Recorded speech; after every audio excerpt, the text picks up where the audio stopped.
Hola, te saluda Waldo Acosta. Bienvenidos a este curso de programación con Java. En esta primera lección vamos a revisar la sintaxis de Java, la cual revisamos a detalle en el curso anterior.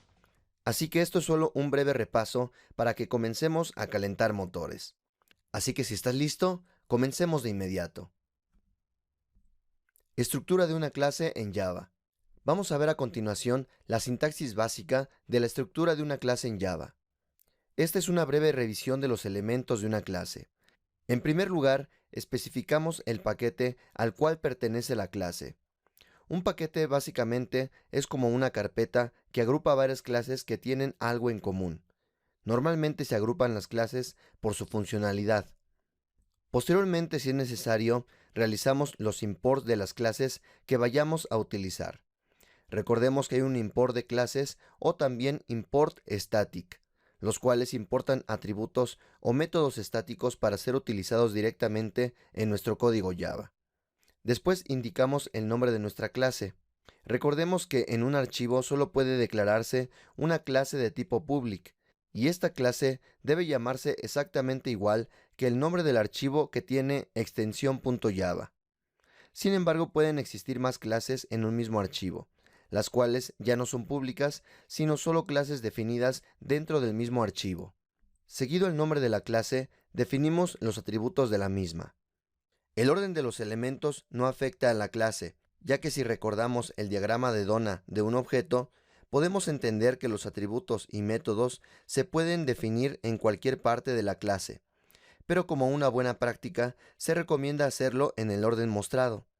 Los atributos pueden ser de cualquier tipo de dato que ya hemos estudiado previamente, además de contener varios modificadores como los modificadores de acceso, public y private, o también static y final, entre varios más que estudiaremos más adelante. Posterior a los atributos, se recomienda declarar los constructores de la clase. De igual manera, el orden no afecta, pero es una buena práctica definirlos después de los atributos de nuestra clase. Pueden existir varios constructores, tanto privados como públicos, con varios argumentos o sin argumentos. Pero debemos recordar que si no definimos un constructor, entonces el compilador en automático agrega el constructor vacío para que se puedan crear objetos de la clase que definimos. Si se define algún constructor distinto al vacío, entonces el compilador ya no agrega el constructor vacío a nuestra clase y se deberá utilizar alguno de los constructores definidos para crear un objeto de la clase definida. Finalmente, agregamos los métodos de nuestra clase. Pueden existir de varios tipos, como son métodos, por ejemplo, get o set, para las propiedades de nuestra clase, o métodos estáticos, públicos, privados, etc. Todo depende de la funcionalidad que necesitemos del método definido. Esto se conoce como la interfaz del método, y no tiene nada que ver con el tema de interfaces que veremos más adelante. La interfase de una clase tiene que ver con los métodos que tenemos disponibles para ser utilizados en nuestra clase.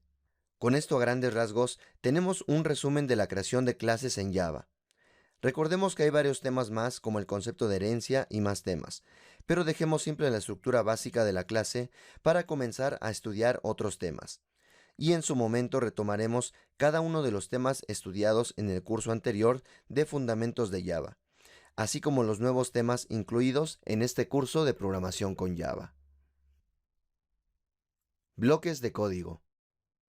Las clases, así como los métodos, tienen un inicio y un fin, y el símbolo que se utiliza para marcar el inicio y el fin son las llaves. Esto se conoce como bloque de código. Incluso existen bloques de código anónimos que no tienen ningún nombre. Esto lo estudiaremos más adelante. Las variables definidas dentro de estos bloques de código tienen precisamente la duración hasta donde se termina el bloque de código donde se declara. Por ejemplo, si una variable se declara dentro del método main, únicamente existirá durante la ejecución de este método, y terminará de existir cuando este bloque de código termine, es decir, cuando la ejecución del método main concluya. El compilador de Java ignora cualquier espacio o salto de línea, de tal manera que podemos utilizar precisamente esta característica para hacer y escribir código más legible, Conforme avancemos, veremos varias buenas prácticas para escribir el código, ya que el compilador no indicará que hay un error, sino que nosotros deberemos utilizar estas prácticas para que nuestro código sea más legible. Sino que nosotros deberemos utilizar estas prácticas para que nuestro código sea más legible y entendible, tanto para nosotros como para el equipo de trabajo del proyecto en cuestión. Este es solo un breve repaso del tema de alcance de variables estudiado en el curso de Fundamentos de Java. Convenciones en Java. Ejemplo de convenciones en Java. Veamos ahora el tema de convenciones. Una convención es un acuerdo, por lo que debemos entender que el compilador no arrojará ningún error o nos indicará que hace falta corregir o cambiar algo. Por ello, este tema de convenciones lo debemos tomar como una buena práctica, y es finalmente el equipo de trabajo el que definirá las convenciones a utilizar en el código que creemos. Sin embargo, a continuación veremos algunas convenciones generales que les sugerimos seguir con el objetivo de que su código sea más legible y entendible, tanto para nosotros como para nuestro equipo de trabajo del proyecto en cuestión.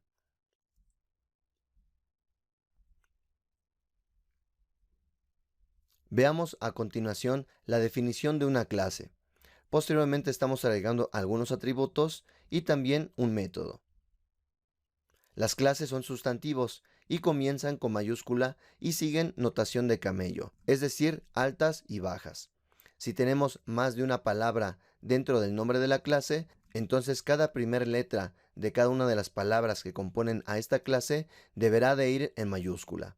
En este caso, esta clase únicamente tiene la palabra persona, por lo tanto únicamente la P va en mayúscula. Posteriormente definimos los atributos y podemos observar, por ejemplo, en el caso de una constante, la cual se define como final, se escribe completamente en mayúsculas. Y si el nombre de esta constante se define por más de una palabra, vamos a separarla por un guión bajo. Posteriormente tenemos los métodos, y los métodos se acostumbra a que sean verbos. Por ejemplo, en este caso, agregar domicilio. Y los bloques de código se identan como se muestra. Así que tanto la clase como los métodos debemos de identarlos. También los bloques como es el bloque if o cualquier otro bloque como los for, while, do while, etc. también debemos identarlos como se muestra. Es decir que en la misma línea donde se define el bloque respectivo, se inicia el bloque y se termina a la misma altura donde se inició el bloque.